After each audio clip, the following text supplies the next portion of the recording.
તો મિત્રો હવે આપણે ડૉક્ટર શૈલેષ મહેતા સાહેબ તરફ જઈશું. શૈલેષજી વડોદરાથી આપણી સાથે જોડાય છે અને એમનો એક ટૂંકો પરિચય હું આપ સૌને આપવા માંગુ છું. શૈલેષભાઈ, મેં આપને જણાવ્યું તે પ્રમાણે વડોદરાથી જોડાય છે. તેઓ MBBS DOMS આઈ સર્જન છે. વડોદરામાં તેમની પ્રેક્ટિસ પણ છે અને તેઓ પ્રોફેશનલ આઈ સર્જન તરીકેની પ્રેક્ટિસ એમની હોસ્પિટલથી વડોદરાથી આપી રહ્યા છે. તેઓ મહાવીર જૈન વિદ્યાલય વડોદરાના એલમની છે અને અમારા ભદ્રેશભાઈ પણ તેના જ એલમની છે અને એની સંસ્થાના પ્રમુખ પણ ભદ્રેશભાઈ રહ્યા છે. તો એ રીતે પણ એ બંને મિત્રોનો એકબીજાની સાથેનો નાતો રહ્યો છે. તે ઉપરાંત શૈલેષભાઈ ખૂબ બધી એમની ધાર્મિક પ્રવૃત્તિઓથી દાદા ભગવાનની સાથે તેઓ સરસ રીતે સંકળાયેલા છે અને એમણે ખૂબ પ્રવચનો રાષ્ટ્રીય આંતરરાષ્ટ્રીય કક્ષા ઉપર આપ્યા છે. આ પ્રકારના પર્યુષણ વ્યાખ્યાનમાળામાં તેઓ અનેક શહેરોમાં પોતાની પ્રસ્તુતિ કરતા હોય છે અને મૂળે મારો સરની સાથેનો 4-5 વર્ષનો જે અનુભવ છે તે પ્રમાણે ખૂબ વિગતે અને અત્યંત સાલસતાથી તેઓ પોતાની આ પ્રવૃત્તિઓ કરતા રહે છે અને આપણે સાચા અર્થમાં લાગે કે ધર્મનિષ્ઠ હોવું અને સમાજને માટે હંમેશા મદદરૂપ થવાને માટે રાહબર બનવાને માટેની તૈયારી બતાવવી એ કેટલી મોટી વાત છે તે સર પાસેથી આપણે શીખી શકીએ છીએ. આપને પ્રણામ અને આપનું હાર્દિક અભિવાદન. આપ સૌને પ્રણામ. આપની અંદર રહેલા શુદ્ધાત્મા ભગવાનને પણ પ્રણામ.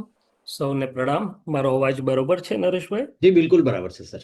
તો આજનો આપણે જે યાત્રા કરવાના છીએ કર્મ વિજ્ઞાન, આત્મા અને અનાત્માનું ભેદ વિજ્ઞાન. વિષય સરળ પણ લાગે, રોજિંદો પણ લાગે ને ગહન પણ લાગે એવો છે, પણ પ્રયત્ન કરીએ કે વૈજ્ઞાનિક રીતે સરળતાથી આપણા જીવનમાં કામ લાગે એવું કેવી રીતે થઈ શકે. નાનપણથી આપણે બધા સાંભળતા આવ્યા છીએ, જાણીએ છીએ કે આપણે બધા જ કર્મોને આધીન છીએ, કરેલા કર્મો ભોગવવા જ પડે છે. હું નાનો હતો ત્યારે મારી મમ્મી મને એમ કહેતી કે જો તું બેટા તોફાન કરીશ ને તો ચિત્રગુપ્તના ચોપડામાં લખી લેશે. હું વિચાર કરું કે આ ચિત્રગુપ્ત કેવડો મોટો માણસ હશે ને એનો ચોપડો કેવડો મોટો હશે. અને પછી લોકો એવું કહેતા કે યમરાજા લઈ જાય ત્યારે કર્મના લેખાજોખા કરે ને ઇનામ અગર દંડ આપે. હવે કેટલાક અભ્યાસુ હશે, આપણામાંથી ઘણા બધા અભ્યાસુ છીએ, તો એ આશ્રવની, બંધની, નિર્જરાની, સંવરની વાતો કરે. પણ સામાન્યપણે મારે જીવનમાં આ વસ્તુ સમજવી કેવી રીતે, વાપરવી કેવી રીતે, મારા હિતમાં, મારા પુરુષાર્થમાં એને પ્રેક્ટિકલી કેવી રીતે ઉપયોગમાં લાવવું, એ મારા જેવા માટે પ્રશ્ન સ્વરૂપે રહ્યું હતું. અને ખાસ તો આજની યુવા પેઢી આપણને પૂછે તો કેવી રીતે વૈજ્ઞાનિક રીતે એને સમજવું અને સમજાવવું. મારી જ વાત કરું તો હું નાનો હતો, 7-8 વર્ષનો હોઈશ, અને મારી મમ્મી મને સચિત્ર નરકાવલીની એક પુસ્તિકા આપીને બેસાડતા હતા. એ સામાયિક લઈને બેસે, મને બાજુમાં બેસાડે અને એમાં ચિત્રો હતા કે સારા કર્મો કરીશું તો ભદ્રેશભાઈ જેવો મોટો બંગલો મળશે અને ખોટા કર્મો કરીશું તો એક ઝૂંપડીમાં કે ગાડે બળદ થઈને જોડાવવું પડશે. એટલે મારું નાનું મન વિચારે ચડતું કે સારા કર્મો કરીશું એનું ફળ આવશે, મજા આવશે, પણ એ કેટલો સમય રહેશે, એ પણ પૂરું તો થઈ જ જવાનું ને. કોઈ પણ આનંદદાયક સારી વસ્તુ પૂરી થવાની તે દુઃખ આપે અને તે દરમિયાન ફરી પાછું કશું મારાથી સારું ખોટું થઈ જશે. તો આ કરવું ને ભોગવવું, કરવું ને ભોગવવું એ ચક્ર ચાલ્યા જ કરશે કે એની બહાર કશું છે? એટલે કે આ કર્મની ઘટમાળ ક્યારેય પૂરી થશે કે નહીં થાય એમ.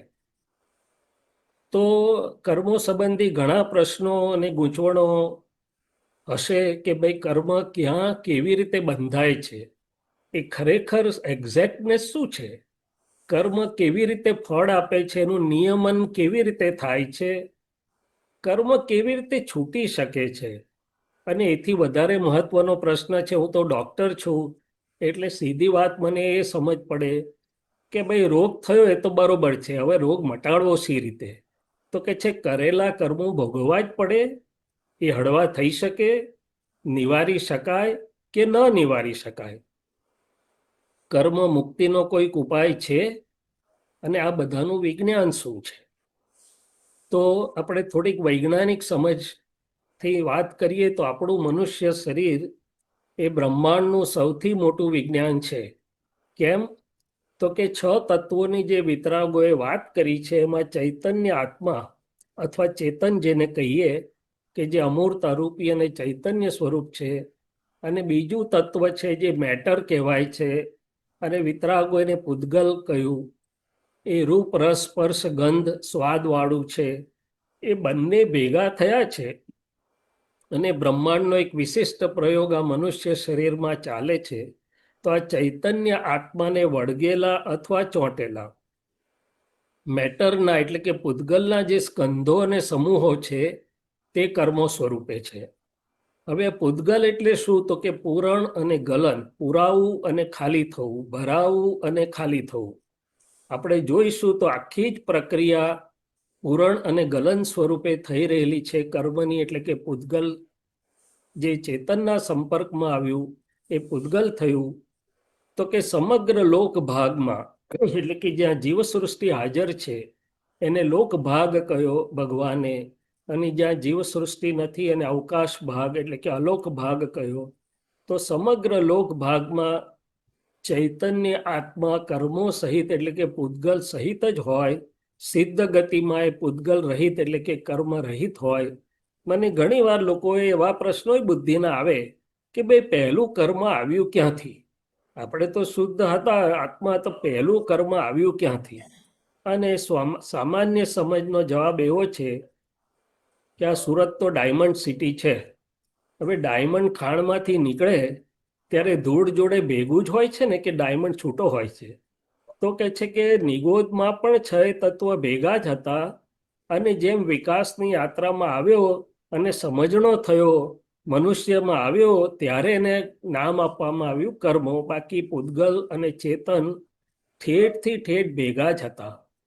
હવે કર્મની બીજી વાત ખૂબ સુંદર છે કે કર્મના 2 મુખ્ય પ્રકાર છે, બીજ સ્વરૂપ અને ફળ સ્વરૂપ. એ જ વસ્તુને આપણે કહીએ તો કારણ અને કાર્ય અથવા કોઝ અને ઇફેક્ટ કહી શકાય છે. કે એક નાનું બીજ હોય એમાં આખો વડ હોય, પણ એ બીજ પડે છે ને પછી એને બધા સંયોગો ભેગા થાય છે ત્યારે ધીમે ધીમે વડ સ્વરૂપે આવે અને એને ફળ આવે. શાસ્ત્રો એને બંધ અને નિર્જરા પણ કહે છે. કોઝ ને બંધ કહે છે અને ઇફેક્ટ ને નિર્જરા કહે છે. આજની સાદી ભાષામાં એને ચાર્જ ડિસ્ચાર્જ પણ કહીએ આપણે. હવે એમાં શાસ્ત્રોમાં એક શબ્દ વપરાયો આશ્રવ, એટલે કે અંદર આવવું, ભેગું થવું. ટાંકીમાં પાણી અંદર પડવા માંડ્યું, ભેગું થવા માંડ્યું, એટલે કે ઇન્ફ્લક્સ અથવા ઇનકમિંગ. પછી અંદર જમા થયું, બંધાયું, એટલે કે બાઇન્ડિંગ અથવા સ્ટોરેજ થયું. અને સમય પરિપક્વ થાય ત્યારે આપણે આગળ જોઈશું કે કુદરતની આખી એક નિયમન શક્તિ છે, એના સાથે નિર્જરા એટલે કે ફળ આપીને જાય ત્યારે ડિસ્ચાર્જ અથવા ડિસ્પોઝલ થાય. હવે મનુષ્ય જન્મ એક એવો છે, મનુષ્ય સ્વરૂપ, કે જેમાં ચાર્જ અને ડિસ્ચાર્જ, બંધ અને નિર્જરા બંને થયા કરે છે. બાકીની યોનિઓમાં અથવા ગતિઓમાં ડિસ્ચાર્જ અથવા નિર્જરા જ છે, ત્યાં એમને નવું ચાર્જ અથવા નવું બંધનો ભાગ નથી. હવે જ્યાં સુધી બંધ અને મુક્તિનું વિજ્ઞાન જાણે નહીં ત્યાં સુધી આ ચાર્જ ડિસ્ચાર્જના ચક્રો અવિરત ચાલ્યા જ કરે, ચાલ્યા જ કરે, ચાલ્યા જ કરે. એટલે એમાંથી છૂટવાનું કેવી રીતે એક મુખ્ય પ્રશ્ન થયો. એટલે કે આ જન્મોમાં મનુષ્ય જન્મ મારો છે એમાં જૂના કર્મોના ફળ સ્વરૂપ આજે મન વચન કાયની 3 બેટરી ડિસ્ચાર્જ થયા કરે અને તે વખતે અંદર નવું ચાર્જ થયા કરે. એટલે વૈજ્ઞાનિક રીતે શું થાય? તો કે આ 3 દેહની વાત કરી છે. સ્થૂળ દેહ, પછી તેજસ શરીર એટલે કે એનર્જી બોડી, કારણ શરીર, અને ચોથું ચેતન આત્મા પોતે. જ્યારે આ જન્મના બધા કર્મો પરમાણુઓ ઉદય આપીને પૂરા થાય છે ત્યારે સ્થૂળ શરીર અહીંયા ડબ્બો છૂટી જાય અને નવું ધારણ કરેલા કારણ શરીર સાથે હોય છે ચેતનાત્મા, જ્યાં સુધી કારણ શરીરના પરમાણુઓ વળગેલા છે એને મેચિંગ હોય છે, ત્યાં મિસાઇલ ટાર્ગેટ કરીને જાય છે, એવી રીતે કુદરતની શક્તિ મેચિંગ થતું હોય એવી જગ્યાએ, એવી યોનિમાં, એવા નામ ગોત્ર પ્રમાણે એને લઈ જાય છે. અને આ બે જોડે હોય ત્યારે એનર્જી બોડી આપોઆપ ઉત્પન્ન થઈ જાય છે. તો કે આ પ્રકારે આ વૈજ્ઞાનિક રીતે વસ્તુ ચાલ્યા કરે છે. અને જ્યાં સુધી એમાંથી મુક્ત થવાનું વિજ્ઞાન જડે નહીં. હમણાં જ સેજલબેને આત્મદ્રષ્ટિની ઘણી બધી વાત કરી. તો કે સમ્યક દ્રષ્ટિ અથવા આત્મદ્રષ્ટિ પ્રાપ્ત ન થાય ત્યાં સુધી આ ભટકણ અનાદિ અનંત છે. એટલે કે એનું બિગિનિંગ એ જડ ક્યારનું ક્યાં છે ખબર નથી, ને અનંત કાળ સુધી ચાલ્યા કરશે. પણ જો દ્રષ્ટિ પ્રાપ્ત થાય તો આ ભટકામણ અનાદિ એટલે કેટલાય કાળથી હોવા છતાં હવે એનો અંત આવશે, એટલે કે શાંત થશે.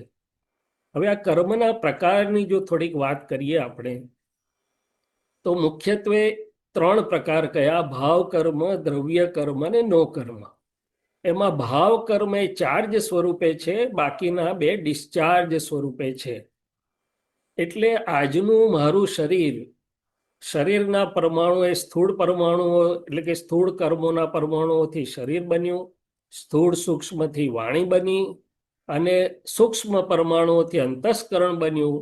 અને અંદર ચાલતા બધા જ સંયોગો, અંતસ્કરણના સંયોગો, અંતર્વાણી, બાહ્યવાણી અને બહારના સંયોગો, એ કુદરતની સંચાલન શક્તિ જોડે જે બધું બની રહ્યું છે, આખો જ સંયોગ વિયોગ વાળો ભાગ, આંતરિક અને બાહ્ય, સૂક્ષ્મથી સ્થૂળ અથવા સ્થૂળથી સૂક્ષ્મ સુધીના, એ બધા જ ફળ સ્વરૂપે, ઉદય સ્વરૂપે, ઇફેક્ટ સ્વરૂપે અથવા ડિસ્ચાર્જ સ્વરૂપે છે.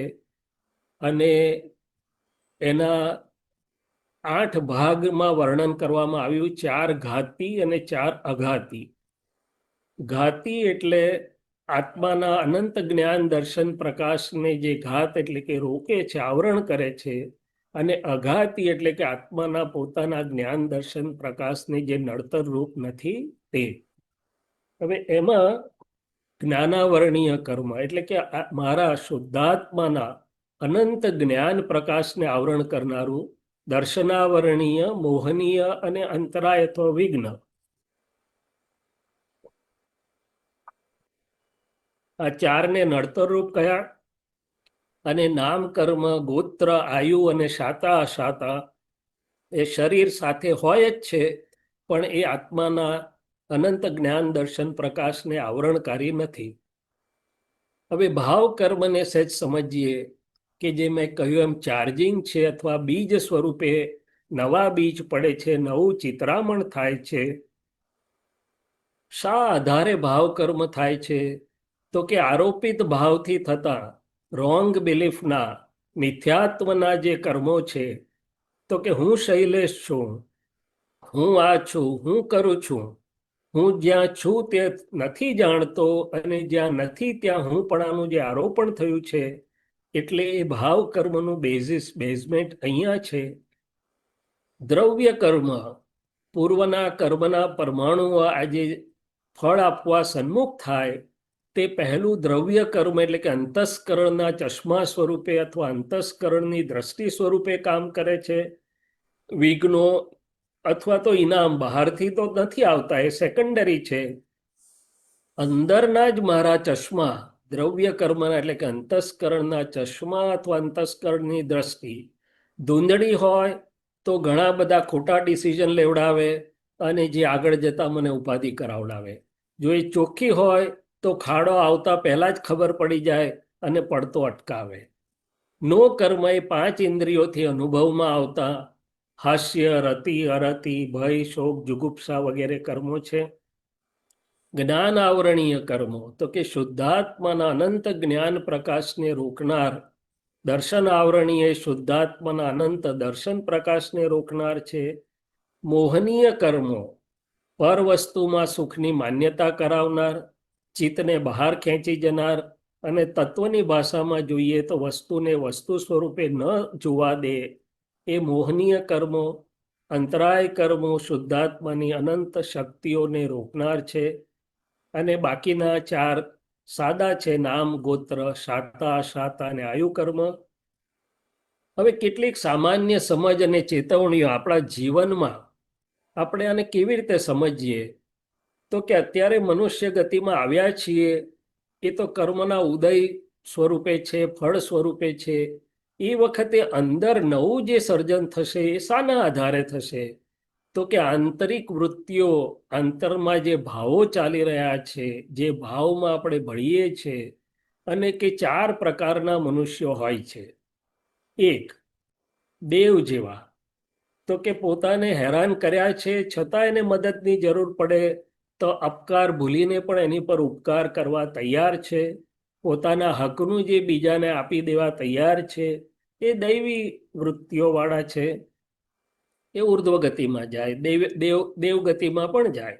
સજ્જન, તો કે પોતાના હકનું અને સહેજે મળી આવે ભોગવે છે. અણહકનું જ્યાં સુધી લેવાની વૃત્તિ નથી, કોઈને બિનજરૂરી દુઃખ નથી દેતા. એ બધા હ્યુમન ક્વોલિટીઝ, એટલે કે સજ્જન છે. પાછા મનુષ્ય ગતિમાં આવવાનું લાયસન્સ મળી શકે. પાશવી વૃત્તિઓ વાળા, તો કે અણહકનું ભોગવવાની જેની તૈયારી છે.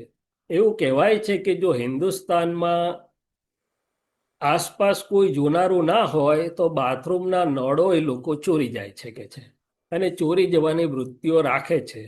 આ તો લોક ભયને લીધે કેટલુંક અટક્યું છે. બાકી તો અંતરમાં અણહકની લક્ષ્મી, અણહકના વિષયો, તો કે અણહકનું લેવાની તૈયારી થઈ એટલે 2 પગમાંથી 4 પગમાં જવાની તૈયારીઓ થાય. અને બીજી વાત કે કોઈકે મને મદદ કરી છે પણ સમય આવ્યો ઉપકાર ભૂલીને સામે અપકાર કરવો, એ પાશવી વૃત્તિ. અને રાક્ષસી વૃત્તિઓ અત્યારે દુનિયામાં દેખાય છે કે મારું નામ દીધું, બધું ઉડાડી મેલીશ કે છે. તો કે રાક્ષસી વૃત્તિઓ. એટલે જ્ઞાની પુરુષ કહે છે કે આજના કાળમાં એક ચેતવણીનું ચિહ્ન છે કે અણહકની લક્ષ્મી અને અણહકના વિષયો એ એક રેડ લાઈન, લક્ષ્મણ રેખા દોરી રાખજો. બાકી અણહકના વિષયો એ બીજું કશું જોઈએ નહીં, સીધું નરકનું લાયસન્સ મળે છે. અને બીજી વાત કે સ્ત્રી પુરુષના વિષય સંગતે કરાર મુજબ દેહ ભટકશે, માટે ચેતો મન બુદ્ધિ નિર્મળ રહેજો ચિત્ત શુદ્ધિ. આ કાળમાં જો આપણી ચિત્તવૃત્તિને આપણે નિર્મળ ન રાખીએ અને જો એક પતિવ્રત કે એક પત્નીવ્રતના બહારના વિષયમાં ફસાયા તો એ જ્યાં જાય ત્યાં કે છે તમારે જવું પડે ને ત્યાં જન્મ લેવો પડે. હવે જેની જોડે લેણદેણ અને ઋણાનુબંધના સંબંધો વધારે હોય, એટલે કે રાગ દ્વેષના સંબંધો વધારે હોય, તે કુટુંબમાં અને નજીકમાં આવે. અને થોડી રમૂજની વાત એવી પણ છે કે આપણે કૂતરા અને બિલાડીઓ પણ પાળતા હોઈએ છીએ. તો કે જે પાલતુ પ્રાણીઓ છે, મનુષ્યના સંસર્ગમાં આવતા ને રહેતા, એ પણ આપણા ઋણાનુબંધવાળા નજીકના સગાઓ જ આવતા હોય છે. માટે આપણે ચેતી જવું જોઈએ. કર્મો કેવી રીતે બંધાય છે એ બહુ જ મહત્વનો એરિયા કે વિષય છે. મેં કહ્યું એમ મનુષ્ય જન્મમાં 4 ડિસ્ચાર્જ બંને છે, અન્ય યોનિઓમાં ડિસ્ચાર્જ છે. હવે અહીંયા સામાન્યપણે આપણે બધા જ ક્રિયા, એટલે કે બહાર જે દેખાય છે એક્શન્સમાં જે છે એને કર્મ માનીએ છીએ. કે કોઈએ દાન આપ્યું તો કે સારું કર્મ કર્યું, કોઈએ ચોરી કરી તો કે ખોટું કર્મ કર્યું, કે આ કર્યું, કે સામાયિક કરી, કે કોઈએ ના કર્યું. પણ ભગવાન કહે છે ક્રિયા એ તો ઉદય અર્થાત ફળ સ્વરૂપે છે. એ સારી વાત છે, ક્રિયાનું પણ ફળ મળશે, સારું કે ખોટું. પણ નવું ચાર્જિંગ જ્યાં છે, નવું બીજ પડે છે, એ અંદરના ભાવ અને આંતરિક વૃત્તિઓના આધારે છે. એ દાખલા આપણે આગળ જોઈશું. દાદા ભગવાને અને સાદી ભાષામાં વર્ણવ્યું કે સ્થૂળ કર્મ અને સૂક્ષ્મ કર્મ. સ્થૂળ કર્મો જે આપણે આ વાત કરીએ એમ સમજી શકીએ છીએ, 5 ઇન્દ્રિયોના સંયોગોના. અને સૂક્ષ્મ જે અંદર બીજા કોઈને દેખાતા નથી, પણ આપણને જો જાગ્રત હોઈએ તો ખબર પડે જે ભાવ સ્વરૂપી થઈ રહ્યા છે, હેતુ અથવા ઇન્ટેન્ટને આધારે થઈ રહ્યા છે. સાદી ભાષામાં આપણાથી કોઈને કંઈ પણ દુઃખ અપાય પછી આપણે એમ કહીએ કે હું સાચો છું, મારી વાત સાચી છે, કેમ તમે ના માનો? હા ભાઈ, તું સાચો છે, પણ સામાન્ય દુઃખ તો પહોંચ્યું ને.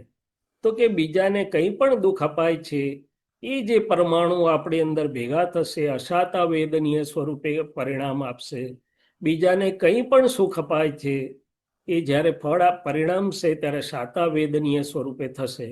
એટલે રમૂજની વાત એવી કરે છે કે ખાંડની થેલી લઈને જતા હોય અને થેલી કાણી હોય અને એમાંથી પણ ખાંડ નીચે પડીને કીડીઓને મજા પડી, તો અજાણતામાં થયેલું પુણ્ય આપણને અજાણતામાં પણ ફળ આપી શકે છે. એટલે કે જાણતા અને અજાણતા. હવે ઘણા લોકો એમ કે બહુ ભાઈ સરસ વાત કરી સર, વાહ વાહ. અજાણતામાં મારાથી ભૂલ થઈ ગઈ, તો એનું ક્યાં મને ગુનો લાગે? તો કે છે અજાણતામાં અગ્નિમાં હાથ પડી જાય તો શું થાય? એટલે કે જાણતાનું ફળ જાણીને ભોગવવું પડશે, અજાણતાનું ફળ અજાણ્યામાં આવશે. દાખલો આપે છે કે 2 કે 3 પુત્ર કે પુત્રીઓ છે ને માતાનું નિધન થાય છે. એક 15 વર્ષનો છે, એક 25-20 વર્ષનો હોય ને એક બાળક 2 કે 3 વર્ષનું છે. માતા બધાની ગઈ છે, પણ પેલો જે સમજણો છે એને અત્યારે વધારે દુઃખ લાગશે, જે અણસમજણમાં છે એને અત્યારે ઓછું દુઃખ લાગશે, આગળ જતા થઈ શકે. હવે અંતરાય કર્મની વાત છે, તો આ ભદ્રેશભાઈને બધા નીકળ્યા હોય અને બધા આપતા હોય પૈસા, એટલે મારા જેવો કોઈક દોઢ ડાયો બોલે કે ભાઈ આ કઈ બધી યોગ્ય પ્રવૃત્તિમાં ને યોગ્ય રીતે જ પૈસા જાય, તમે તપાસ કરી છે? જરા સાચવીને આપજો. તો કે દાનાંતરાય પાડ્યો, એટલે કોઈને મદદ કરતા હોય, કોઈને હેલ્પ કરતા હોય એમાં અંતરાય પાડ્યો. કોઈ કહેશે આવું તો વળી જ્ઞાન હોતું હશે, આ તો ગપ્પા છે, તો એ જ્ઞાનાંતરાય પડ્યો. તો કે છે ક્યાંક ને ક્યાંક આપણા સ્વભાવ અનુસાર આપણને લાગે વળગતું હોય કે વળગતું ના હોય, તોય આપણે અંતરાય પડી જતા હોય છે. હવે જ્ઞાનાવરણીય કર્મ, તો કે જ્ઞાન અને જ્ઞાનના સાધનોનો અવિનય. એટલે આપણા જૈનોમાં પોથી પૂજવાનું એક દિવસ હોય છે કે એના શાસ્ત્ર કે સરસ્વતીને ઉપર મૂકીને પૂજન કરો, એનો વિનય શીખવાડે છે. પણ જાણતા અજાણતા જ્ઞાન, જ્ઞાની જીન જીનેશ્વર કે જ્ઞાનના સાધનોનો અવિનય કે અસાધના કરી હોય, તે જ્ઞાનાવરણીય સ્વરૂપે આવે. મોહનીય, અત્યારે તો આ કાળમાં મોહનીય શોધવા જવી પડે એવું જ નથી. પહેલાના કાળમાં તો કે છે ટોયલેટ જોઈને વૈરાગ આવતો હતો, હવે ટોયલેટમાં સૌથી વધારે મોહનીય ઊભી થાય, કારણ કે સૌથી સારી વસ્તુ આપણે બાથરૂમમાં લગાડેલી હોય. તો કે આ સારું છે, મજા આવશે, ભોગવવાના ભાવો જે છે તો કે મોહનીય સ્વરૂપે આવે. પણ આ બધાના મૂળિયામાં, એટલે કે વૃક્ષનો ધોરી મૂળિયું ક્યાં છે? તો શાસ્ત્રો કે છે કે રાગ અને દ્વેષથી કર્મ બંધાય છે. બધું હોય પણ જો રાગ દ્વેષ ના હોય તો કર્મ ના બંધાય. મારા જેવો આગળ વિચારણા કરે, તપાસ કરે કે રાગ દ્વેષ શાના આધારે ઊભા થાય છે ભાઈ? તો કે અજ્ઞાનને આધારે ઊભા છે. સ્વરૂપનું અજ્ઞાન જે છે, હું કોણ છું અને કરે છે કોણ અથવા થાય છે કેવી રીતે એ નથી જાણતા, એના આધારે ઊભું છે. એટલે કે અહંકાર જ્યાં સુધી હોય ત્યાં સુધી કર્મ બંધાય, એવું કહ્યું. કૃષ્ણ ભગવાને પણ ગીતામાં એવું કહ્યું કે પ્રકૃતિના 3 ગુણોથી બધા કાર્યો થાય છે, પણ મૂઢજન અજ્ઞાનને કારણે માને છે કે હું કરું છું. નરસિંહ કે મીરાએ પણ એવું કહ્યું, હું કરું એ જ અજ્ઞાનતા, શકટનો ભાર જેમ શ્વાન બહુ તાણે. સરસ. પણ કોઈએ કાઢવો કેવી રીતે સોલ્યુશન દવા બતાડી નહીં. તો જ્ઞાની પુરુષ કહે છે કે હું કોણ છું એ ન જાણવાથી હું નામધારી શૈલેષ છું આરોપણ થયું, અને હું કરું છું એની જોડે જોડાયેલું જ હોય. આ પહેલું અહંકાર છે કે હું નામધારી શૈલેષ છું અને હું કરું છું, એ બીજો અહંકાર છે. જ્યાં સુધી આ બે મારી રોંગ બિલીફ ફ્રેક્ચર થતી નથી અને હું કોણ છું ને કરે છે કોણ અથવા થાય છે કેવી રીતે સમજાય નહીં, ત્યાં સુધી નિરંતર કર્મ બંધાયા જ કરે, જાગતા પણ અને ઊંઘતા પણ. વાહ વાહ. હવે ભદ્રેશભાઈ કે છે કે હું તો ઊંઘી ગયો ભાઈ, ઊંઘમાં કશું કરતોય નથી હું. તો ભગવાન કહે છે કે ના, પણ તમારા મોબાઈલનો પેલો જે ચાર્જિંગ વાયર છે ને તે પ્લગ ઇન કરેલો છે, એટલે પ્લગ ઇન કરેલો હોય તો ઊંઘમાંય પણ મોબાઈલ ચાર્જ થયા કરશે. એટલે આ રોંગ બિલીફ જ્યાં સુધી છે, હવે એનું વિજ્ઞાન પણ આપણે સમજીશું આગળ જતા, કે રોંગ બિલીફ અને આ કેવી રીતે ચાર્જિંગ થાય છે એ પણ આપણે સહેજવારમાં સમજીશું. એટલે આખું આપણને જો સમજ ક્લિયર થાય તો મારા જીવનમાં એ કામ લાગે. હવે કર્મ ઉદય એટલે કર્મ ફળ આપે છે તે કેવી રીતે આપે છે? તો કે કર્મ જ્યારે ફળ આપવા સન્મુખ થાય એટલે કે કાળ પાક્યો. દાખલા તરીકે આપણે પરણવાના ભાવ તો ક્યારનાય બીજ તો પડ્યા હતા અને પૈણું પૈણું થતા હતા, પણ કુદરત શું કે છે, ભાઈ ઉભો રે, કાળ પાકે ત્યારે બધું થાય. એટલે સંયોગો આવે તો પછી અંદર પહેલા પ્રેરણા થાય છે, પછી અંદરની જે પાર્લામેન્ટ છે મન બુદ્ધિ ચિત્ત અહંકારની, એ બધી વિચારણા કરતા કરતા ડિસિઝન પર આવે. એટલે કે અંતરના સંયોગો ભેગા થાય, બહાર કુદરત સંયોગો ભેગા કરે, અને પછી ધર્મપત્ની એકલા ના આવે, પાછા જાન ને બધું તો હોય, પણ સાસુ સસરા સાડો સાડાવેલી બધુંય ભેગું આવે. આપણે અત્યારે આ પર્યુષણ વ્યાખ્યાન માળામાં ભેગા થયા છીએ તે ભાવ બીજ ક્યારના પડ્યા હશે? અત્યારે તો આપણે ઉદય સ્વરૂપે ભેગા થયા છીએ, અને તે કુદરતે કેટલા બધા સંયોગો ભેગા કર્યા ત્યારે થયું. એટલે કે કર્મ ફળ આપવા જ્યારે સન્મુખ થાય છે ત્યારે પહેલા અંદર ઊભું થાય છે, અંતસ્કરણમાં ઊભું થાય છે. કર્મ ઉદય જ આપણને પ્રેરણા કરે છે. આપણને ઘણી વાર થાય કે પ્રેરણા કોણે કરી આવું કરવાની? તો કે કર્મ ઉદયથી ધક્કો વાગે છે, અને બહાર અંતરની પાર્લામેન્ટમાં નક્કી થાય, બહાર કુદરત સંયોગો ભેગા કરે, અને પછી એ ફળ આપીને જાય. હવે નરેશભાઈ કે છે કે બધું તો કઈ ફળતું નથી, કેટલુંક તો અંદર આવે વિચારને એમને અધૂરું રહી જાય છે. તો કે હા, અંદર ખેતરમાં ઘણા બીજો નાખ્યા હોય, કેટલાક ન ઉગે, કેટલાક બે ચાર પાંદડે ઉગે, ને કેટલાક પૂરા ઉગે. તો કે જે ભાવ જરા તરા જ થયા હતા, પૂરા નતા થયા, સતત અને સચોટ નતા, એ સહેજ સહેજ આમ તેમ થઈને ઉડી જાય છે. જે સતત અને સચોટ હતા એ ફળ સુધી જાય છે. અને જ્યારે ફળ આપે છે ત્યારે બે જ વિભાગ છે, શાતા અને અશાતા વેદનીય. એટલે કે કાં તો પ્લેઝર આપે, કાં તો પેઇન આપે, કાં તો કમ્ફર્ટ આપે, કાં તો ડિસ્કમ્ફર્ટ આપે. આપણે જેને પુણ્ય અને પાપ કહીએ છીએ, ને સાદી ભાષામાં આપણે પોઝિટિવ અને નેગેટિવ કહી શકીએ. શાતા વેદનીય વાળાને પુણ્ય કહેવાય, ને અશાતા વેદનીય વાળાને આપણે પાપ કહીએ. હવે બીજો મહત્વનો પ્રશ્ન છે, નરેશભાઈ ને ભદ્રેશભાઈ બધા જ એવું કહે છે કે આ કર્મ તમે કરશો તેનું ફળ ભવિષ્યમાં મળશે, આવતા જન્મમાં મળશે, ને આમ મળશે ને તેમ મળશે. હવે મારા જેવાને પ્રશ્ન થાય કે આવતો જન્મ કોણે જોયો છે અને શું કરીશું? તો ખરેખર કર્મનું ફળ ભવિષ્યમાં જ આવશે? તો મને એવું સમજાયું કે કર્મનું એક ફળ રાઈટ હિયર એન્ડ નાવ હમણાં જ આવે છે. કેવી રીતે? તો કે કોઈને મદદ કરવાનું નક્કી કરું છું, હજી કરી નથી. છોકરાઓની બર્થડે થોડાક દિવસ પછી કોકની બર્થડે આવે છે, થોડાક છોકરાઓને બોલાવવાનું ખાલી નક્કી કરું છું, હજી બોલાવ્યા પણ નથી. અને ત્યારથી મને આનંદ થવા માંડે છે, મારી એનર્જી પોઝિટિવ થાય છે, મારું ઓરા બોડી પોઝિટિવ થાય છે. એટલે કે એ કર્મ હજી તો એક્શનમાં આવે તે પહેલા જ મને રાઈટ હિયર એન્ડ નાવ ફળ આપે છે. બહુ જ સરસ સમજૂતી. ખખડાવવાનું નક્કી કરું છું. હજી મારા સ્ટાફને કાલે જઈને વળવાનું છે કે અઠવાડિયા પછી વળી, અલા હજી વળતા પહેલા મને અંદર દુઃખ થાય છે. એટલે કે મારા મન વાણી કાયાની ક્રિયા, સૂક્ષ્મમાં સૂક્ષ્મ ક્રિયાની પ્રતિક્રિયા, એટલે કે ઇનર રિએક્શન મને હમણાં જ ઇનામ અગર દંડ આપી દે છે. એમાં કોઈ ભવિષ્યની વાત તો પછી આવશે, ભવિષ્ય છે ના નથી, પણ રાઈટ હિયર એન્ડ નાવ મને ફળ મળે છે. એમાં ભગવાનને પણ અંદર આવવું પડતું નથી. અને ભવિષ્યને માટે જે પરમાણુઓ ગ્રહણ થાય છે આપણે જોઈશું, એ પછી કુદરતની વ્યવસ્થા શક્તિમાં જાય છે. હવે બીજો મહત્વનો પ્રશ્ન છે કે બધા જ કહે છે કે કર્મો ભોગવવા જ પડે. હવે અત્યારે આપણી પાસે સંવાદ કરવાની તક નથી, નહીં તો આપણે સંવાદ કરવાનો અમને બહુ પસંદ હોય છે. હું તમને પૂછત પણ ખરો કે આપનામાંથી કેટલાને એવું લાગે છે કે કર્મો ભોગવવા જ પડે? અને લગભગ બધા જ એવું કહેશે કે કર્મો ભોગવવા જ પડે. તો પછી મારો પ્રશ્ન એવો છે કે કર્મો ભોગવવા પડે, હળવા થાય, નિવારી શકાય, કર્મ ભોગવટો આપે છે કે બીજું કોઈ ભોગવટ આપે છે? તો મને એવું સમજાયું છે કે કર્મો એટલે કે પરમાણુ સ્વરૂપે જે રહેલું છે અંદર, મન વાણી કાયાના પરમાણુ અંદર ફૂટતા બહાર ફૂટતા, એ આખું એટમિક મોલેક્યુલર સાયન્સ છે, સંયોગો આપે છે. એ પોતે ભોગવટો આપતું નથી. ભોગવટો તે વખતે મારી અંદર કેવી સમજ વર્તે છે, મારા અંદરના પરિણામ કેવા વર્તે છે, હું કઈ દ્રષ્ટિથી એને જોઉં છું, એના આધારે નક્કી થાય છે. એટલે કે કેવળ સંજોગો મને ભોગવટો આપતા નથી.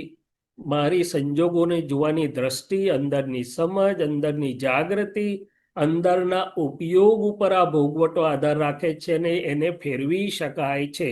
એ દાખલા સહિત આપણે જોઈએ, આપણે સ્ટેપ વાઇઝ. વાહ. એટલે કે કર્મો પોતે ભોગવટો આપે છે, અર્ધ સત્ય છે, પૂર્ણ સત્ય નથી. દાખલો લઈએ આપણે. માનો કે મારે તડકામાં કે કોઈ વખત કઈ અડધો કિલોમીટર ચાલીને જવાનું, ચાલો હવે જોડે ભદ્રેશભાઈ કે નરેશભાઈ જોડે જેવા સરસ મિત્રો હોય તો એ જ રસ્તો મને બિલકુલ ભારે લાગતો નથી, મજેથી પસાર થઈ જાય છે. એરપોર્ટ પર ફ્લાઇટ લેટ થઈ ગઈ 3-4 કલાક, જો મારો ઉપયોગ હું ક્યાંક ગોઠવું નહીં તો કંટાળો લાવી દે અને હેરાન થઈ જવાય. પણ કાનમાં સરસ મજાનું આઈપોડ ભેરવ્યું છે અને આ નરેશભાઈની ચેનલો જોઉં છું કે ભક્તિ સંગીત સાંભળું છું, તો સમય ક્યાં જતો રહે છે, આનંદપૂર્વક પસાર થઈ જાય છે. એટલે કે ફ્લાઇટ લેટ થઈ ગઈ એકલું એ ભોગવટો મને આપી શકતું નથી. ડોક્ટર તરીકે અમે ઘણા એક્સપેરિમેન્ટ કર્યા. એક બેનને હોસ્પિટલમાં દાખલ કર્યા હતા, મેજર સર્જરી હતી, લગભગ અઠવાડિયું હોસ્પિટલમાં રહેવાનું હતું. હવે તમે બધા વિચારી જુઓ કે દેહના ભોગવટા સિવાય અંદર માનસિક ભોગવટો કેટલો મોટો હોય છે. લોકોને હજી તો જવાનું હોય ને હોસ્પિટલમાં તે પહેલા જ અદમુવા થઈ જાય, અને હોસ્પિટલમાંથી તેમ થાય ક્યારે ભાગીએ, ક્યારે ઘરે, ક્યારે ભાગીએ. પણ આ બેને એવું કહ્યું કે ઘરે નથી રહેતું એટલું સરસ, અંદર હોસ્પિટલમાં હતી પણ રહ્યું કેમ, તો કે સવારથી સાંજ સુધી ભક્તિ સંગીત, સ્તવનો, આત્માની સ્તુતિ, આવું બધું ગોઠવણ એટલી સરસ ચાલતી હતી. સત્સંગીઓ આવે, સત્સંગ કરે, આ કરે, તે કરે. દેહનું કામ તો એની જગ્યાએ રિપેરિંગનું થતું ગયું, પણ અંતર પરિણતિ ખૂબ સુંદર રહી. એટલે કે ઉપયોગ જો ફેરવવામાં આવે, ચિત્તને આપણે બીજી સારી આનંદદાયક ઉર્ધ્વગામી વસ્તુમાં રોકી દઈએ, તો એ સંયોગો આપણને અશાતા વેદનીયનો અથવા નેગેટિવ ભોગવટો આપવાને બદલે કમાણી કરાવીને જાય છે. બીજી વાત, જેવી સમજ એવો ભોગવટો. સમજ જો સવડી હોય તો એ જ સંજોગોમાંથી હસતા હસતા નફો કરીને પસાર થઈ જાય. સમજ જો અવળી હોય તો રડતા રડતા ને ખોટ કરતા પસાર થાય. એટલે એક વાક્ય કહે છે કે જ્ઞાની ભોગવે હસીને, અજ્ઞાની ભોગવે રડીને. 80-90% આપણા ભોગવટા, જેને આપણે કર્મના ભોગવટા કહીએ છીએ, એ એકબીજા જોડેના વ્યવહારના, માનસિક કે અણસમજણના ભોગવટા હોય છે, જેને સમજણ ફેરવવાથી તરત ફરી શકે તેમ છે. એ પણ આપણે સમજીશું. દાખલા તરીકે આ નરેશભાઈ ને ભદ્રેશભાઈને ત્યાં લગ્નમાં બોલાવેલા, વેલકમ કરીને પછી ભદ્રેશભાઈ તો એટલા બિઝી થઈ ગયા, કારણ કે એમને તો બહુ બધા મિત્રો ને ગેસ્ટ, છેક પૂરું થયું ત્યાં સુધી પાછા મારી પાસે આવી શક્યા નહીં. તો મને થયું કે આ તો ખાલી દેખાડો કર્યો, અહીંથી ભાગો. એને બદલે જો મારી પાસે સવડી સમજણ હોત કે કેટલા પ્રેમથી મને યાદ કરીને બોલાયો છે અને કેટલી સુંદર વસ્તુ છે, તો સમજણ ફેરવવાથી મારો એ આખું ફરી જાત. તો કે છે કે કોઈએ સારું વર્તન ના કર્યું કે ન ગમે તેવું બોલ્યા, તે વખતે મારી અંતર સમજણ સુંદર હોય તો એ ભોગવટો મને નેગેટિવ તો બિલકુલ નહીં રહે, પણ પોઝિટિવ કમાણી કરીને જતું રહેવાશે. 5-10% જ ભોગવટા એવા હોય છે કે જે દેહિક ભોગવટા હોય છે. એટલે જ્ઞાની પુરુષ કે છે કે હા, દેહમાં તમને નડી નાખ્યું હોય ગળામાં, કે તમને ફ્રેક્ચર થયું હોય, તો અમે કબૂલ કરીએ છીએ કે ભાઈ દેહનો ભોગવટો છે, એમાં પણ રસ્તા છે એને હળવા કરવાના. પણ બાકી 90% ભોગવટા અણસમજણને કારણે જે છે, એ તો સમજણ સવડી કરવાથી આખા ને આખા ઉડી જાય એવા છે. વાહ એટલે ડોક્ટર સાહેબ, વાહ વાહ, બહુ જ સરસ આ વાત કરી છે. વાહ વાહ. એટલે કે જ્ઞાન સમજ આખો ધર્મ માર્ગ, એટલે કે જ્ઞાનનો માર્ગ, આખો સમજ રૂપી જે ધર્મ માર્ગ છે, તે ભોગવટાને બદલવા માટે જ છે. દાખલો આપીએ, આપણે લઈએ કે આપણે બધાએ એક બાજુ કર્મની વાત કરીએ છીએ કે મારા કર્મના હિસાબે થાય છે, ને બીજી બાજુ આપણે એમ કહીએ છીએ કે આમણે મને આમ કર્યું, આમણે મને સારું વર્તન ના કર્યું, ને આ કાકાના દીકરાએ બધી પ્રોપર્ટીમાં ઘાલમેલ કરી. તો કર્મની થિયરી એવું કે છે કે મારા કર્મ એટલે કે એટમ્સ અને મોલેક્યુલ્સના ઉદયના હિસાબે કાકાના દીકરાનું નિમિત્ત આવું ઊભું થયું છે. જો મારા કર્મના એટમ્સ અને મોલેક્યુલ્સ એવા ન હોય તો એ જ કાકાનો દીકરો બધા જોડે ભલે આડો થતો હોય પણ મને મદદ કરતા થઈ પડે. વાહ વાહ. એટલે કે આ નિમિત્ત છે એ ખાલી પોસ્ટમેનનું, કુરિયર બોયનું કામ કરે છે, ડિલિવરી બોયનું કામ કરે છે, મોકલનારા એ છે નહીં. એટલે કુદરતનો સિદ્ધાંત જ્યારે મને સમજાય કે મને મદદ કરનારા કે હરકત કરનારા સ્વતંત્ર છે ખરા, તો કે ના, જો કોઈ કોઈને સ્વતંત્ર રીતે મદદ કે હરકત કરી શકતું હોય તો બધું જ ફ્રેક્ચર થઈ જાય. આ ટ્રમ્પ સાહેબ આપણને એકે ઇન્ડિયનને જીવવા દેત નહીં. પણ કુદરતમાં એવું નથી. કુદરતમાં આ લોકો ફક્ત મિડલમેન, પોસ્ટમેન અથવા કુરિયર બોય છે.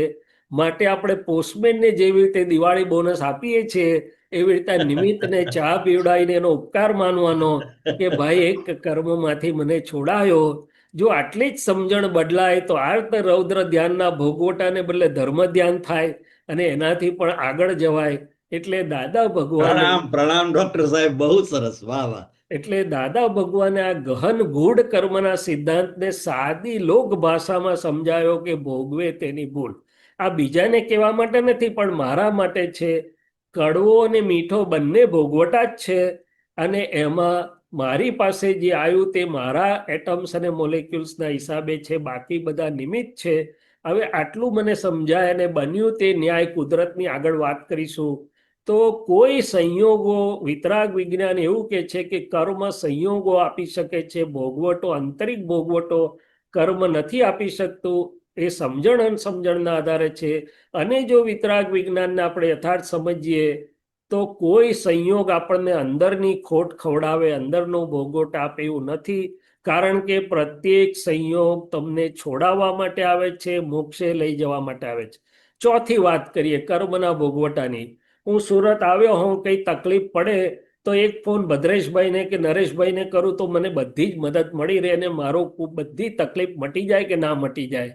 તો જો એક પરિચિત આટલી મદદ કરી શકે છે તો નંદી ઘોષ સુરીશ્વરજી મહારાજ સાહેબ કદાચ મારી સાથે સંમત થશે કે મંત્રો અને આરાધનાઓ અને કેટલી બધી એની અંદર શક્તિઓ અને દૈવી પણ એની જોડે જોડાણો હોય છે કે આપણે આ કાળમાં તકલીફ પડે તો બીજા બધા ઉપાયો કરીએ છીએ. આપણા પૂર્વના ઋષિ મુનિઓ અને આચાર્યો એ આંતરિક સાધના અને આંતરિક મંત્રોથી આખું ઓળંગી જતા હતા. અને દાદા ભગવાને પણ કહ્યું કે આ ત્રિમંત્રો જે એમના જ્ઞાનમાંથી એમને દેખાયા અને અપાયા છે એ ત્રિમંત્રોમાં બ્રહ્માંડના ઉત્કૃષ્ટ પુરુષોની જોડે જોડાણ છે. અને કે છે સંસાર વિઘ્ન નિવારક ત્રિમંત્રો છે. એટલે કે સુડીનો ઘાસ હોય સરે એવો છે.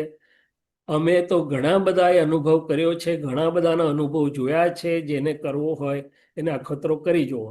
પાંચમી વસ્તુ, કર્મના ભોગવટાને હળવો કરવા માટેના ખૂબ મહત્વના સાધન હોય તો આલોચના, પ્રતિક્રમણ અને પ્રત્યાખ્યાન. તો કે કેવી શૈલેષભાઈ, રીતે? એ તો કે ત્રિમંત્રો કયા તે કોને? ત્રિમંત્રો કયા તે જરા હા, કહો.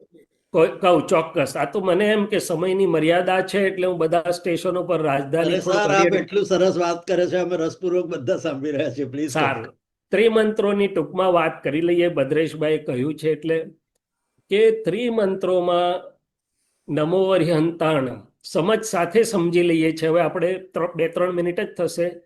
અરિહંત એટલે કે અરહત, કોઈ એને અરહત કે છે, કોઈ પૂર્ણ પુરુષોત્તમ પણ કે છે કે જેની પ્રકૃતિમાં રિલેટિવ ભાગમાં ક્રોધ, માન, માયાલોભ, રાગ, દ્વેષ સંપૂર્ણ ખલાસ, નિર્મૂળ થયા છે.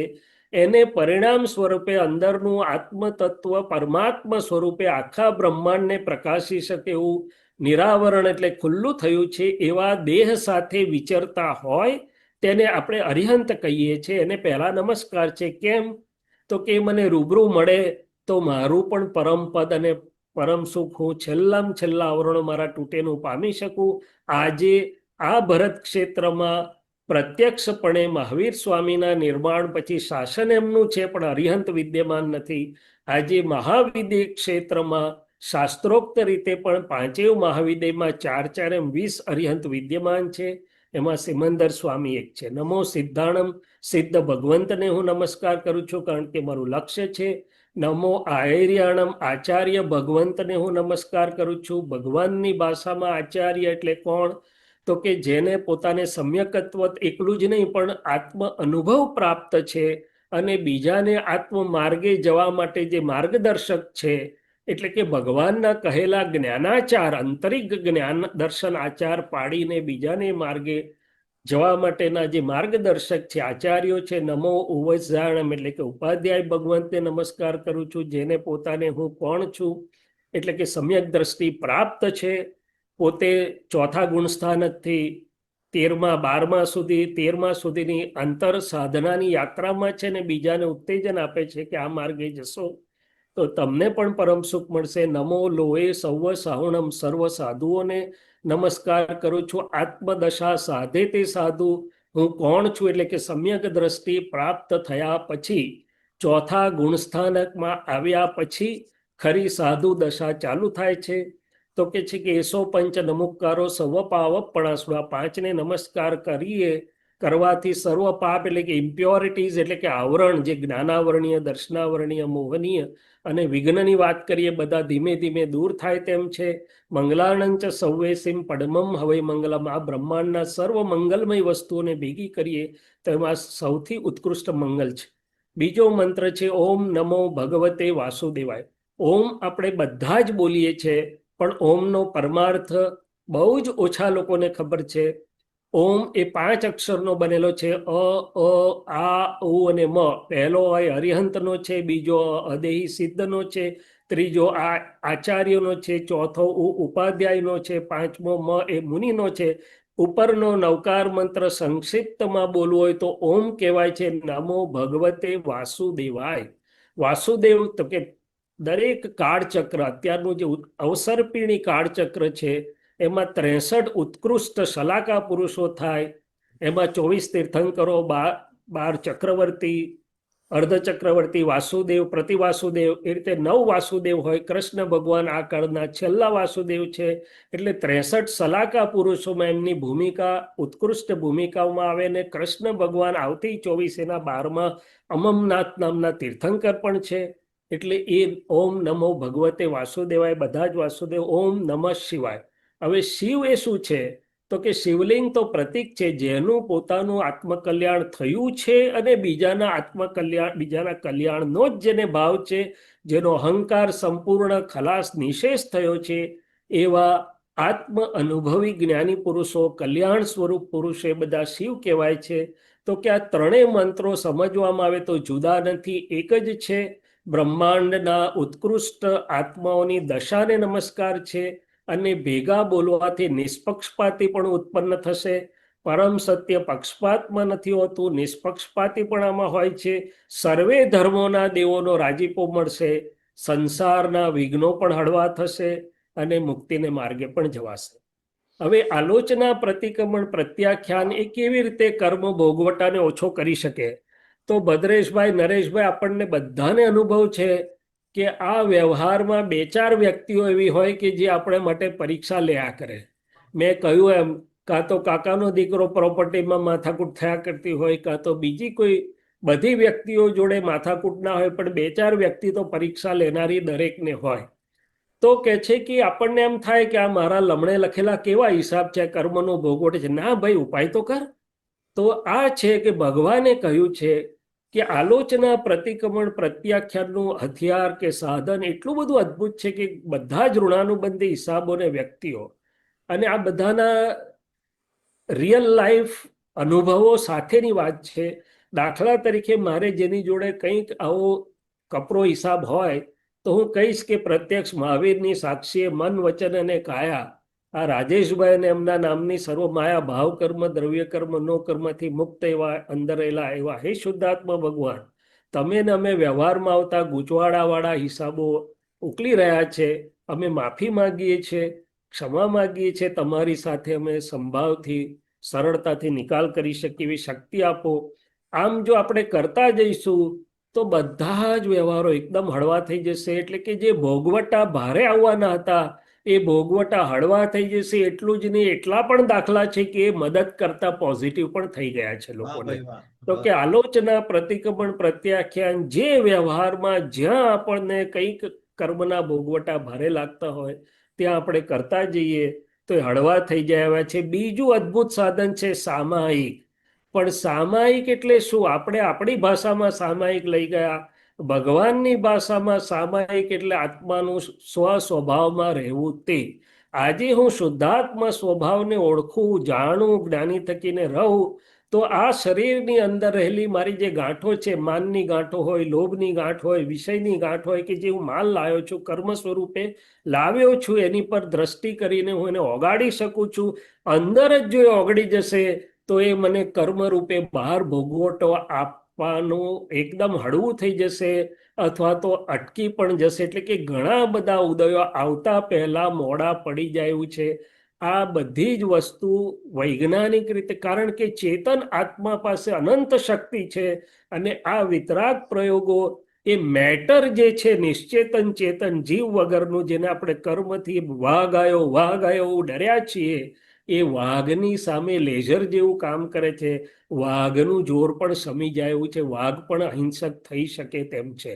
અને છેલ્લો મુખ્ય વસ્તુ, કર્મ ભોગવટામાંથી મુક્તિ કેવી રીતે મળી શકે? તો કે કર્મોથી મુક્ત એવું મારું સ્વરૂપ જો હું ઓળખું, તો છેલ્લી વાત છે કે નિજ સ્વરૂપનું ભાન જ્યારે મને પ્રાપ્ત થાય છે, આત્મદ્રષ્ટિ પ્રાપ્ત થાય છે, આત્મરમણતા, સ્વભાવ રમણતા પ્રાપ્ત થાય છે. એ આપણો મારી વાર્તાલાપનો બીજો ભાગ છે. આત્મા અનાત્માનું ભેદ વિજ્ઞાન પ્રાપ્ત કેવી રીતે થઈ શકે? સેજલબેને તમને ઈચ્છા જગાડી આપી છે કે ભાઈ આત્માની દ્રષ્ટિ પ્રાપ્ત કરવી જોઈએ. પ્રાપ્ત કેવી રીતે થઈ શકે એની કંઈક થોડીક વાત હું બીજા ભાગમાં કરવાનો છું. તો કે એ પ્રાપ્ત થયા પછી, નિજ સ્વરૂપમાં સ્થિર થયા પછી, કાળ કર્મ ને માયાથી અંદરથી મુક્ત થાય છે, થઈ શકે છે ને રહી શકે છે.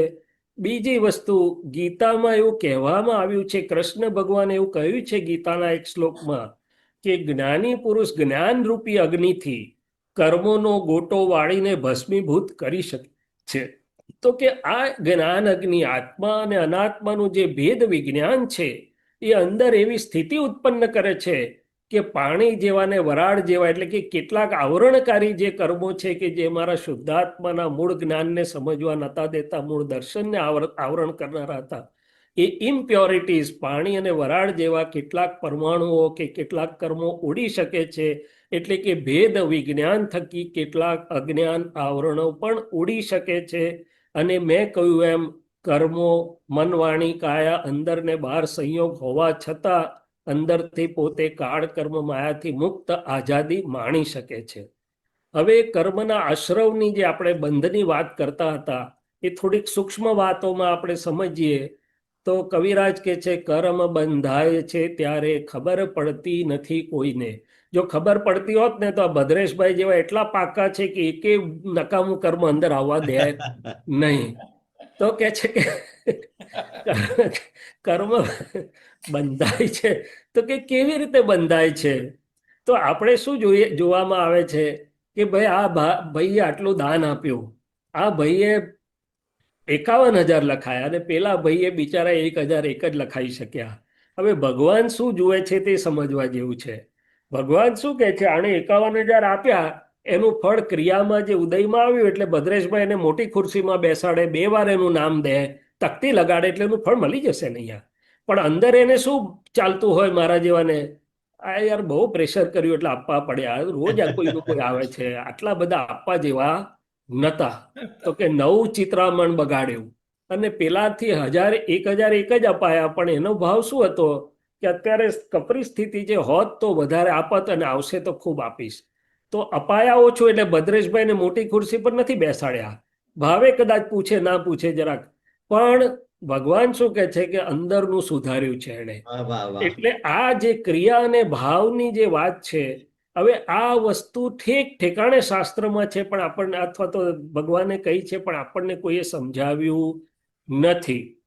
ભગવાનની હાજરીમાં આ દાખલો તો આપણે વારે વારે વાત કરી છે કે પ્રસન્નજીત આચાર્ય હતા, અને કૌશક મુદ્રામાં સામાયિકમાં બેઠા હતા, છતાં ભગવાનને પૂછવામાં આવ્યું, ભગવાન કહે છે હમણાં નરકે જાયું છે, થોડી વાર પછી કહે છે હમણાં દેવગતિમાં જાયું છે, થોડી વાર પછી કહે છે હમણાં મોક્ષે જાયું છે. અરે ભાઈ, એકની એક ક્રિયા છે, આપની સામે બેઠા છે, આચાર્ય પદે બિરાજમાન છે, છતાં 3 જુદા જુદા જવાબ કેમ આવ્યા? ભગવાન હસતા હસતા કહે છે, આપ જે જુઓ છો તે હું નથી જોતો, હું જે જોઉં છું તે તમને દેખાતું નથી. તો કે ઉદય સ્વરૂપે, ક્રિયા સ્વરૂપે, ફળ સ્વરૂપે ઉદયમાં આવ્યું છે ને બરોબર છે, પણ અંદર પહેલા હિંસક ભાવમાં તન્મય હતા. મારો કાપો રાજા હતા, બાજુના રાજાએ ચઢાઈ કરી છે એવું સાંભળ્યું, તો કે હમણાં મૃત્યુ થાય તો અધોગતિમાં જાય. પછી માથે હાથ ગયો કે હું તો સાધુ છું, મારે ક્ષમા આપવી જોઈએ. તો કે હું ક્ષમા આપું છું, પણ હું રહ્યો અંદર આપનારો. તો કે હવે ઊંચા ભાવ પણ દેવગતિમાં.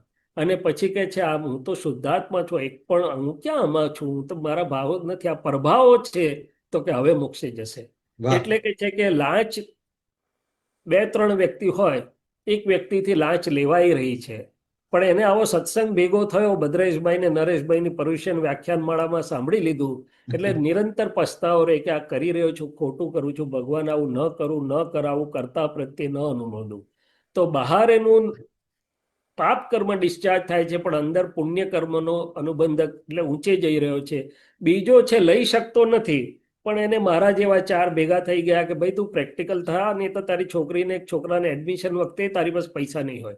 એટલે જાય છે કોઈ આપે તો પણ પ્રકૃતિ લેવા દેતી નથી. કેમ? તો કે પૂર્વ ભાવના પરિણામે આજની પ્રકૃતિ જે બની છે લેવા નથી દેતી, પણ અંદર એમ થાય છે કે લવ તો વાંધો નથી. તો કે આવતું ચિત્રામણ નવી પ્રકૃતિ બનાવશે ત્યારે લેતો થઈ જશે.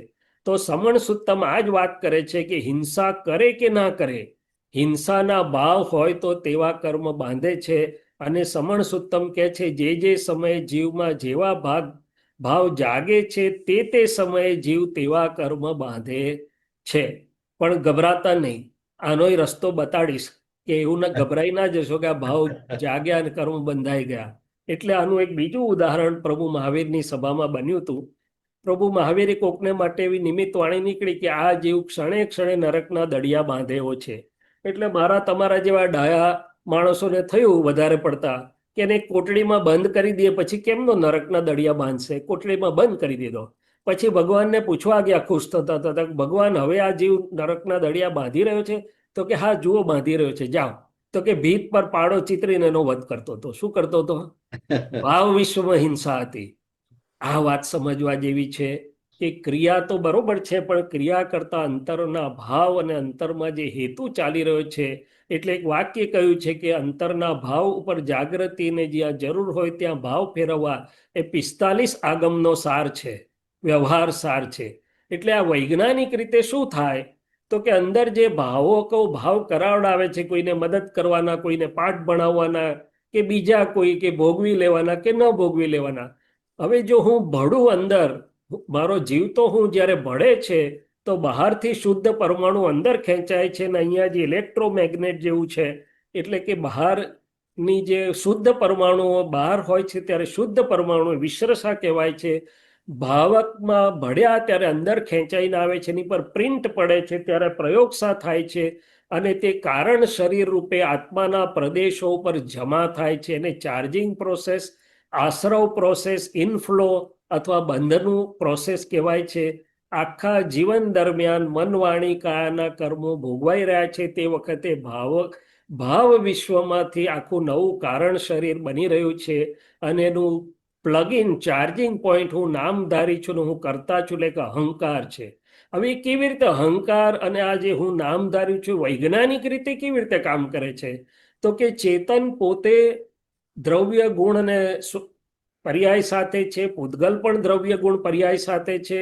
બંને સામીપ્ય ભાવમાં આવ્યા છે, એટલે ત્રીજા વિશેષ ગુણો ઉત્પન્ન થયા છે, જે મૂળ ચેતનના પણ ગુણ નથી અને મૂળ મેટરના પણ ગુણ નથી. શાસ્ત્રો એને વિભાવ કહે છે. એટલે બે ભેગા થવાથી સ્વભાવને બદલે જે વિભાવિક રસ ઉત્પન્ન થયો, એને લીધે આ પરમાણુઓ ચાર્જ થયા કરે છે. અને એ કામ કેવી રીતે કરશે? તો કે અહીંયા વ્યક્તિગત બધા કોમ્પ્યુટરો હોય, એટલે કે આપણી દરેકની અંદર વ્યક્તિગત અંદર કોમ્પ્યુટર જેવી સિસ્ટમ, કારણ શરીર અને જે જમા થાય છે આત્માના પ્રદેશો પર, તે અંદર સ્ટોરેજ થાય. અને એક સમષ્ટિનું કોમ્પ્યુટર એટલે કે લેન્ડ કોમ્પ્યુટરાઇઝ સિસ્ટમ જેવી કુદરતની સિસ્ટમ છે. આપણા બધાના ભાવો ત્યાં જઈને ભેગા થાય છે. હું નરેશભાઈને ઓળખતો નહોતો 5 વર્ષ પહેલા, નરેશભાઈ મને ઓળખતા નહોતા, કોણે ભેગા કર્યા? હું તમારામાંથી મોટા ભાગનાને ઓળખતો નથી, તમારામાંથી મોટા ભાગના મને ઓળખતા નથી, તો કોણે કેવી રીતે ભેગું કર્યું? તો કે આપણા બધાના તાર જે સમષ્ટિમાં જોડાયેલા છે, એ ભાવ પ્રમાણે ફળાદેશ કરવા માટે આપણને ભેગા કરે છે. એટલે કુદરતી તંત્ર આખું ફળાદેશનું કામ કરે છે, અને જ્યારે ફળ આપવાનું થાય ત્યારે તે વૈજ્ઞાનિક સંયોગિક પુરાવા સ્વરૂપ, એટલે કે દ્રવ્ય, ક્ષેત્ર, કાળ, ભાવ, શાસ્ત્રમાં એને સમવાય કારણો કહેવામાં આવ્યું છે, એ સ્વરૂપે ભેગું થાય છે. એટલે આપણે જેમ જોયું કે ઉદાહરણ સ્વરૂપે કે મેં તો એક ભાવ કર્યો તો ડૉક્ટર જેવું કંઈક થવું છે, મને ખબર નહીં કે ક્યાં મારી કોલેજ, કોણ મારા પ્રોફેસર, કોણ મારા મિત્રો, કોણ મારા ભવિષ્યના પેશન્ટો, કોણ મારો ભવિષ્યનો સ્ટાફ, પણ એક ભાવના સ્વરૂપે કુદરતે જ્યારે ફળ આપવાનું થયું ત્યારે બધું જ ભેગું કરી દીધું. આ જ વાત જે વિજ્ઞાનની ગહન વાત છે, જે શાસ્ત્રમાંથી સમજી શકાતી નથી, અહીંયા એક ગ્રાફિક સ્વરૂપે રજૂ કરી છે. એક બાજુ શુદ્ધ આત્માનું તત્વ છે, દ્રવ્ય ગુણ અને પોતાના પર્યાય સાથે, સ્વભાવ ગુણ સાથે, અને બીજી બાજુ પૂતગલ રૂપ રસ સ્પર્શ ગંધ ગુણ વાળું છે. બંને નજીક આવવાથી કમ્પાઉન્ડ નથી થયું, પણ સામીપ્ય ભાવથી મિક્સચર સ્વરૂપે જે ત્રીજા ગુણો ઉત્પન્ન થયા, એમાંથી આખી મનુષ્યની પ્રકૃતિ ઊભી થઈ છે. હું છું, હું કરું છું, ક્રોધમાન માયાલોભ, એ બધું જ ન તો શુદ્ધ ચેતનના ગુણ છે, ન તો મેટરના ગુણ છે, પણ એ વ્યતિરેક ગુણ રૂપે ઊભા થયા છે. અને જ્ઞાની જીનગર જીનેશ્વર જાણે છે કે ભેદ વિજ્ઞાનના પ્રયોગથી કેવી રીતે છૂટવું પડે અને કેવી રીતે બંને પોતપોતાના મૂળ સ્વભાવમાં પાછા આવી જાય. હવે અહીંયા ઘણીવાર એક બીજી મૂંઝવણ થાય છે કે ભાઈ આત્મા કર્મનો કરતા છે, આત્મા કર્મનો ભોગતા છે, તો પછી બધા કે છે મારો આત્મા પાપી છે, મારો આત્મા આમ છે, અલા તું પુણ્યશાળી ના તારો આત્મા પાપી. આ બધી વિરોધાભાસી ભાષા કેમ છે? તો કે મને ખબર નથી. હવે જો મૂળ આત્મા ખરેખર આ કર્મનો કરતા ભોગતા થતો હોય તો સિદ્ધ ગતિમાં પણ એનો સ્વભાવ કરતા ભોગતાનો હોવો જોઈએ, પણ કે છે કે ના, એવું નથી. નિશ્ચય નહીંથી, એટલે કે પોતાના મૂળભૂત સ્વભાવથી શુદ્ધાત્મા કરતા ભોગતા નથી. તો કોણ કરતા ભોગતા છે? તો કે આ બેના સામીપ્ય ભાવથી જે વચ્ચે ઊભું થયું છે, પ્રકૃતિ આખી પ્રતિષ્ઠિત આત્મા જે છે, વ્યવહાર આત્મા અથવા આરોપિત આત્મા, એ આ જગતનું અધિષ્ઠાન છે. એનાથી જ આ બધા જ ચક્રાવાઓ ચાલી રહ્યા છે. પણ જ્ઞાની પુરુષ જાણે છે કે પ્રતિષ્ઠિત આત્માનો એક પણ ગુણ શુદ્ધ એટલે કે મૂળ આત્મામાં નથી, અને શુદ્ધ એટલે કે મૂળ આત્માનો એક પણ ગુણ આ પ્રતિષ્ઠિત આત્મામાં નથી. ગુણે કરીને બંને જુદા પડી શકે એમ છે. અને પ્રતિષ્ઠિત આત્મા એ કરતા ભોગતા છે, જ્યારે મૂળ શુદ્ધ આત્મા એ ફક્ત જ્ઞાતા દ્રષ્ટા માત્ર જ છે. તો હવે આટલું સમજ્યા પછી આપણે કર્મ સંવર અને કર્મ મુક્તિના છેલ્લા ચરણ તરફ જઈ રહ્યા છે. તો શાસ્ત્રો કે છે કે તપથી કર્મમાંથી મુક્ત થવાય. તો ભાઈ કયા તપથી કર્મમાંથી મુક્ત થવાશે? તો કે આંતર તપ જોઈશે. કયું આંતર તપ? તો કે સાસુ વહુને કંઈક ટોણો મેણો મારે અથવા વહુ સાસુને કંઈક ના ગમે એવું કરે, ત્યારે એમણે આંતર તપ તપવું પડશે કે ભાઈ આ તો નિમિત્ત છે, એનું કલ્યાણ હોજો, મારો હિસાબ ચૂકવાઈ રહ્યો છે, હું તો છૂટી રહી છું. તો એ મોટામાં મોટું આંતર તપ થાય. નહીં તો બાહ્ય તપ કરે પણ આંતર તપ વગર કર્મમાંથી મુક્તિ શક્ય નથી. બીજું મહત્વનું અંગ છે કે જો એવી ભાવના કોઈ મને શીખવાડે કે કર્મના આશ્રવની સામે મને બેરિયર ફિલ્ટર તરીકે કામ કરે, તો એ ભાવનાઓ મને બહાર મારા વ્યવહારમાં ભૂલ થતી હશે તો પણ ભાવના મને અંદરથી પ્રોટેક્ટેડ રાખશે. કારણ કે ભગવાન શું કહે છે? તારી ભૂલ થઈ જાય તેનો અમને વાંધો નથી, તારી ભાવના શું છે, તારા અંતરમાં શું હેતુ અને આશય છે, એ અમે જોઈએ છે. એટલે દાદા ભગવાને સવારની 2 ભાવના અને 9 કલમની ભાવના શીખવાડી. સવારની 2 ભાવના કે મારા પ્રાપ્ત મન વચન કાયથી કોઈને દુઃખ ન હો, સૌને સુખ હો, બીજું હું કોણ છું એટલે મારું આત્મ સ્વરૂપ જાણવું છે. અને 9 કલમની ભાવના કે છે કે જો કરવામાં આવશે તો મનુષ્ય પણ સચવાઈ રહેશે, એની ગેરંટી અમે આપીએ છીએ. નિમિત્ત ભાવ આવે તો એ હળવા થાય, એ જવા દઈએ છીએ આપણે. હવે મૂળ વાત કે કર્મ મુક્તિનો રસ્તો છે ખરો? આ ચકડી ને બધી અનાદિ અનંતની વાત કરી, પણ રસ્તો તો હોવો જોઈએ. તો કે છે, અવશ્ય છે. એટલે કે છે ને મોક્ષ છે અને મોક્ષનો ઉપાય પણ છે. તો કે શું છે અને ક્યાં છે? તો શાસ્ત્ર કહે છે છૂટે દેહાધ્યાસ તો નહીં કરતા તું કર્મનો, નહીં ભોગતા તું તેહનો, એ છે મહાભજનનો મર્મ રે. એટલે કે આ મન વાણી કાયામાં હું ને મારાપણું જે મનાયું હતું કે હું જ શૈલેષ, આ મારું શરીર, આ મારું ઘર, આ તો કે કેવી રીતે છૂટી જાય? તો કે વર્તે નિજ સ્વભાવનું અનુભવ લક્ષ પ્રતીત, વૃત્તિ વહે નિજ ભાવમાં પરમાર્થે સંકિત. તો કે આ ભેદ વિજ્ઞાન, આત્મા અનાત્માનું ભેદ વિજ્ઞાન જો પ્રાપ્ત થાય, સમજવામાં આવે, પ્રયોગમાં આવે, તો પછી આ બધું જ પરિણામ સ્વરૂપે પ્રાપ્ત થઈ જશે. વ્યવહાર નિશ્ચયની બે દ્રષ્ટિ પ્રાપ્ત થશે. એટલે કે આત્મા કર્મનો કરતા છે, વાત સાચી, પણ એ વ્યવહાર નહીંથી, એટલે કે રિલેટિવ વ્યૂ પોઈન્ટથી છે, નિશ્ચય નહીંથી, રિયલ વ્યૂ પોઈન્ટથી. એટલે બાય ફેક્ટ આત્મા કરતા છે, જ્ઞાતા દ્રષ્ટા છે, અને પૂતગલ જ કરતા છે. એટલે સમણ સુત્તમના આધારભૂત સૂત્રો આપણે જોઈએ તો સમણ સુત્તમમાં 69 ગાથા એવું કહે છે કે જે દેહ અને આત્માને એક જ માને છે, બહિરાત્મા છે. અને આગળ કહે છે કે જે આત્મા સમ્યકત્વ પ્રાપ્ત નહીં કરે તો એનો સંસાર, એટલે કે ભટકામણ અનાદિ અનંત, જે આપણે આગળ વાત કરી તે છે. અને જો આત્મા સમ્યક દ્રષ્ટિ પ્રાપ્ત કરે તો એનો સંસાર આથમી, એટલે કે મોક્ષ પ્રાપ્ત કરશે. નિશ્ચય અને વ્યવહાર બંને દ્રષ્ટિથી જે રત્નત્રયને સમજતા નથી એનું ધર્માચરણ મિથ્યા છે. હવે આટલો મોટો શબ્દ સમણ સુત્તમ વાપરે છે, અને એ સમણ સુત્તમ સેજલબેને જ કદાચ ટ્રાન્સલેશન પણ કર્યું છે. સમ્યક દર્શન સૂત્ર આગળ પણ એવું કહે છે કે સમ્યક દ્રષ્ટિ વગર બહુ જ તપ કરે તો પણ કરોડો વર્ષે પણ મોક્ષ મળી શકતો નથી. એક મહિના તપ કરે અને બિલકુલ જ થોડો સમય આહાર લેવા તપસ્વી પણ શુદ્ધ ધર્મના 16મા ભાગની બરોબરી કરી શકતા નથી. તો કે છે કે સમ્યકત્વ એટલે પોતાના શુદ્ધ સ્વરૂપની પ્રતીતિલક્ષ અનુભવની દ્રષ્ટિ વગર જે તપ છે એને ભગવાને બાળ તપ કયા છે. એટલે આગળ આત્મસૂત્ર આખો એક વિભાગ છે સમણ સુત્તમનો. એ કહે છે કે 4 ગતિમાં ભ્રમણ, જન્મ, જરા, મરણ, યોનિ, વર્ણ, સ્ત્રી, પુરુષ, નપુંસક, શુદ્ધ આત્મામાં આમાંનું કશું જ છે નહીં. શુદ્ધ આત્મા જ્ઞાતા દ્રષ્ટા માત્ર છે, વિતરાગ છે. એ મન, વાણી, કાયા નથી, કોઈનો પ્રેરક નથી કે નથી કોઈનો અનુમોદક. કે છે કે હું કોઈનો પ્રેરક કે અનુમોદક નથી, મન, વાણી, કાયા નથી, હું કેવળ જ્ઞાન દર્શન માત્ર છું, શુદ્ધ છું, જ્ઞાતા દ્રષ્ટા માત્ર છું. આગળ બહુ જ મહત્વની વાત કે છે, જે હું આખી કર્મની વાતની આપણી શૃંખલા છે, 254મી ગાથા કહે છે કે જે પોતાના આત્માને, એટલે કે પોતાના શુદ્ધ સ્વરૂપને કર્મોથી અબદ્ધ, એટલે કે બંધાયેલું નહીં, મુક્ત, અસ્પૃષ્ટ, એટલે કે જેને કર્મો અડી શકતા નથી એવું અનન્ય અને અખંડ અનુભવ કરે છે, એમણે સમગ્ર જીન શાસનને જાણી લીધું છે. અને 255મી ગાથામાં કહે છે શરીરથી પોતાને વસ્તુ સ્વરૂપે ભિન્ન અને કેવળ જ્ઞાતા દ્રષ્ટા જ્ઞાયક સ્વરૂપે જાણે છે, તે સઘળા શાસ્ત્રોને જાણે છે. જે આત્માને અશુદ્ધ સમજે છે અને આત્મા અશુદ્ધ અનુભવમાં આવે છે, જે આત્માને શુદ્ધ માને છે એને આત્મા શુદ્ધ અનુભવમાં આવે છે. આ આત્મસૂત્રમાં ભગવાન મહાવીરના વચનોમાંથી સાર રૂપે લેવામાં આવેલું છે. અને પ્રભુ મહાવીરનો આ દીક્ષા મંત્ર હતો, જે સમણ સુત્તમની 516 અને 517મી ગાથામાં છે. ઈગો મેં શાસો અપ્પા જ્ઞાન દંસણમ સંજો. એક મારો આત્મા, એટલે કે મારું મૂળ સ્વરૂપ શાશ્વત છે, જ્ઞાન અને દર્શન એના ગુણો છે. શેષા મેં બાહિરા ભાવા સૌવે સંજોગ લક્ષણા.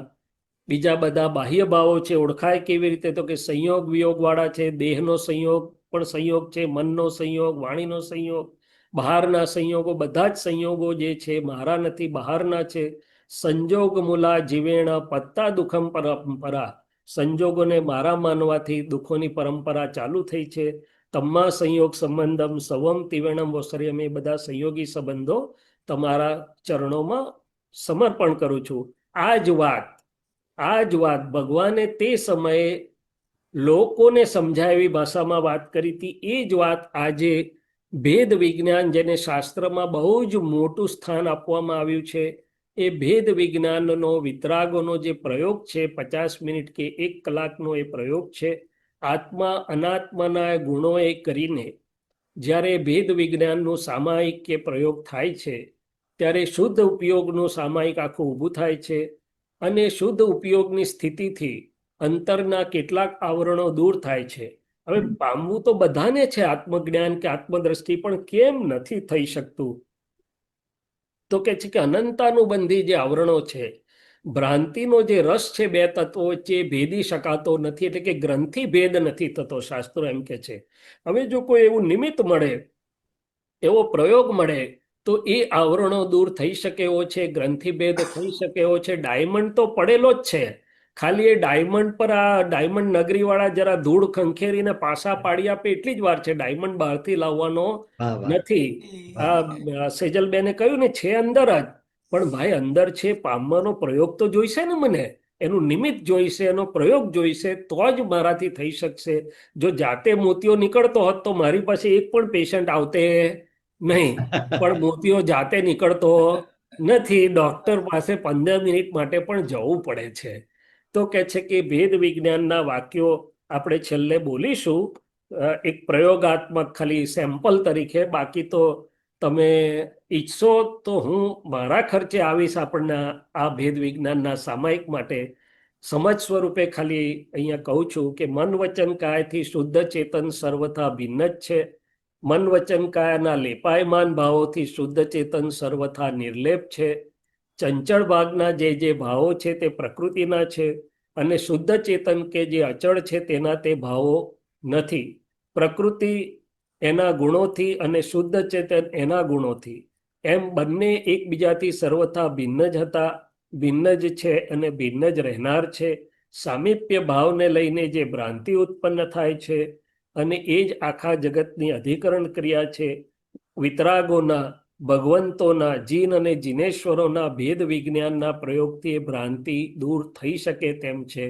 એટલે એ પ્રયોગ પછી 5 મૂળભૂત વાક્ય, જેની મેં પહેલા પણ વાત કરી છે, પણ એ અંતરચક્ષુ ખુલ્યા પછી કામ લાગે એવું છે. મોતિયો દૂર થયા પછી બધા ચશ્મા કે બધી દુનિયા સુંદર દેખાય. છતાંય આપણે ખાલી એક નજર કરીએ છીએ અહીંયા કે અત્યારે આપની જોડે જે વાત કરી રહ્યો છે, રિલેટિવ વ્યૂ પોઈન્ટ વાળા શૈલેષભાઈ વાત કરે છે. આ આપણે બધા રિલેટિવલી એકબીજાના મિત્રો છીએ, મુમુક્ષુને જિજ્ઞાસુઓ છીએ. અને રિયલ એટલે કે નિશ્ચય દ્રષ્ટિથી હું પણ શુદ્ધાત્મા છું ને આપ દરેકની અંદર શુદ્ધાત્મા જ છે. તો કે છે કે સર્વે જીવ છે સિદ્ધ સમજે તે થાય. એટલે કે આ બે દ્રષ્ટિથી જોવામાં આવે તો શુદ્ધ ઉપયોગ, પુણ્ય શ્રાવકને જે શુદ્ધ ઉપયોગ હતો એ ઉભો થાય. આત્મવત સર્વભૂતેષુ એટલે કે ગીતામાં જે કહ્યું કૃષ્ણ ભગવાને એ ઊભું થાય એમ છે. ત્રીજું, જ્યારે મને સમજાય કે આ વ્યવસ્થિત શક્તિ કરે છે, સાયન્ટિફિક સર્કમસ્ટન્શિયલ એવિડન્સીસથી આ થાય છે, તો કરતાપણાનો અહંકાર તૂટે તેમ છે. અને ઋણાનુબંધી હિસાબોની જે વાત કરી, ફાઇલોનો સમભાવથી નિકાલ અને શુદ્ધાત્માનો ચોપડો, તો કે આ ભેદ વિજ્ઞાન એ સવડી દ્રષ્ટિ એટલે કે સમ્યક દ્રષ્ટિ તરફ લઈ જાય છે. હું કોણ છું અને કરે છે કોણ, એનો જવાબ આપે છે. વિભાવમાંથી સ્વભાવ તરફ જાય છે. અને કર્મબંધ પડવાની પ્રક્રિયામાં બહુ મોટો ફેરફાર થાય છે. અને કર્મના ભોગવટામાં પણ મેં આગળ બધા સ્ટેપ્સ કેમ આખો મોટો ફેરફાર થઈ જાય છે. અંતર જાગ્રત થકી ભાવો બદલાય, ભાવો બદલાય એનો ભાવ બદલાઈ જાય. અને ખરેખર તો આંતરદ્રષ્ટિ ખુલે તો જ અમૂર્ત ઓળખાય તેમ છે. આપણે મહાવીરને, સિમંદર સ્વામીને ને કૃષ્ણ ભગવાનને મૂર્તિમાં અને મૂર્ત સ્વરૂપે જ ઓળખી શક્યા છીએ. એમના અમૂર્ત સ્વરૂપને જ્યાં સુધી આપણી અંતરદ્રષ્ટિ ખુલ્લી ના થાય ત્યાં સુધી સંપૂર્ણ રીતે ઓળખાય નહીં. અને ભગવાને જેટલી પણ વાત કરી છે એ નિશ્ચયની વાત આપણે વ્યવહારમાં લઈ જઈએ, અને વ્યવહારની વાત નિશ્ચયમાં લઈ જઈએ. આપણે જ્ઞાન, દર્શન, ચારિત્રને પણ વ્યવહારથી સમજ્યા છીએ. કેમ? તો કે જ્યાં સુધી મારી અંતરદ્રષ્ટિ ખુલે નહીં. એટલે કે કાયોત્સર્ગ. હવે આપણે કાયોત્સર્ગ ને બાહ્ય મુદ્રાઓ તો ઉપયોગી એક સાધન છે, મૂળ સ્વરૂપે કાયોત્સર્ગ નથી. બહાર જે એક મુદ્રામાં કે જે રીતે આપણે કરીએ, કાયોત્સર્ગમાં જવા માટે હેલ્પિંગ ટૂલ છે. કાયોત્સર્ગ એનું નામ છે કે મન, વાણી, કાયામાં રહેલું હું પણ ને મારાપણું છૂટીને મારું જે ચિત્ત એમાં હું ને મારાપણે હતું, એ ચિત્ત મારા શુદ્ધ સ્વરૂપમાં આવીને શુદ્ધ સ્વરૂપમાં રહે, જ્ઞાતા દ્રષ્ટા સ્વભાવમાં રહે. જેટલો સમય એટલો સમય કાયમાંથી ઉત્સર્ગ થઈને શુદ્ધ ચિત્ત સ્વરૂપે પરિણમ્યું, એને કાયોત્સર્ગ કહેવાય છે. તો કે આ બધું જેમ છે તેમ સમજાય, અને તો જ આપણે આ કામ આપણું પૂરું થાય. જય સચ્ચિદાનંદ. નમસ્કાર. નમસ્કાર. જય સચ્ચિદાનંદ નમઃ. આપ અમને એટલું સરળતાથી સમજાવતા હતા અને જીવનની સાથે સંકળાયેલા તમારા દાખલા દલીલો એટલા બધા સચોટ હતા કે આપ જે કહેવા માંગતા હતા તે બિલકુલ હૃદય સ્વસર્ગું અમારામાં ઉતર્યું છે. અમે ફરીથી આ બંને વક્તાઓ પ્રબુદ્ધ છે, પોતાના કિંમતી સમય એમણે આપણને આપ્યો અને કેવી સરસ તૈયારી સાથે આવ્યા. બંને જણા જે અસ્ખલિત રીતે બોલતા હતા તેણે આપણને એક આખી સરસ ભાવ વિશ્વમાં લઈ ગયા. આપણે એમના ખૂબ ખૂબ આભારી છીએ.